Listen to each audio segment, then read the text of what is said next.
আমরা এখন আছি দরিয়ানগর পিকনিক স্পট কলাতলি।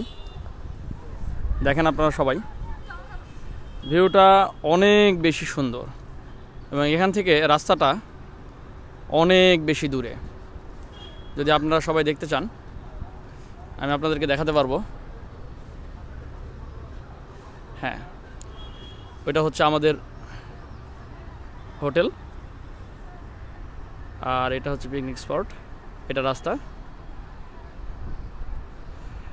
আপনারা একসাথে যদি এখানে কেউ বেড়াতে আসেন, আপনারা একসাথে পাহাড় এবং সমুদ্র দুইটা দেখারই একটি অনাবিল আনন্দ উপভোগ করতে পারবেন আশা করি।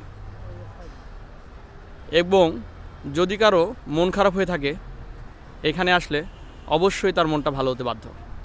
ধন্যবাদ সবাইকে।